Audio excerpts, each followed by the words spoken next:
আসসালামু আলাইকুম বন্ধুরা, আপনারা যারা আর্জেন্টিনা এবং কলম্বিয়ার কোপা আমেরিকা ম্যাচটি সরাসরি লাইভ দেখতে চাচ্ছেন তারা সম্পূর্ণ ভিডিওটি দেখুন। আপনারা দুইটি উপায়ে লাইভ দেখতে পারেন। একটি হচ্ছে আপনারা টফি অ্যাপের মাধ্যমে দেখতে পারেন। তো টফি অ্যাপটি আপনারা ওপেন করবেন। ওপেন করার পর এখানে কোপা আমেরিকাতে ক্লিক করলে লাইভ খেলাটি শুরু হয়ে যাবে।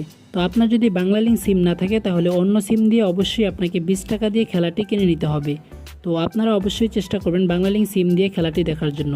আর যাদের বাংলা লিঙ্ক সিম নেই বা খেলা কিনতে চাচ্ছেন না তারা অবশ্যই ভিডিওতে একটি লাইক করে দিবেন এবং চ্যানেলটি সাবস্ক্রাইব করে দিবেন। সাবস্ক্রাইব করার পরে ভিডিওর যে টাইটেলটি রয়েছে এখানে আপনারা ক্লিক করবেন। করার পরে নিচে দেখতে পাচ্ছেন লাইভ ম্যাচটির লিঙ্ক দেওয়া রয়েছে। তো আপনারা এই লিঙ্কে ক্লিক করবেন। এখান থেকে আপনারা সম্পূর্ণ বিনামূল্যে লাইভটি দেখতে পারবেন। তো লিঙ্কে ক্লিক করার পর এখানে আপনারা ক্লিক করে দিবেন। ক্লিক করার পর এখানে দেখতে পাচ্ছেন আর্জেন্টিনা এবং কলম্বিয়ার ম্যাচটি লাইভ চলছে। তো এখানে যদি আপনারা ক্লিক করেন তাহলে সরাসরি আপনার সামনে লাইভ ম্যাচটি ওপেন হয়ে যাবে। তো এখান থেকে আপনারা সরাসরি লাইভ ম্যাচটি দেখতে পারেন। তো ভিডিওটি ভালো লাগলে অবশ্যই একটি লাইক করে দিবেন এবং আমাদের চ্যানেলটি আপনারা সাবস্ক্রাইব করে কমেন্ট করে জানিয়ে দিবেন খেলাটি আপনাদের কেমন লাগলো।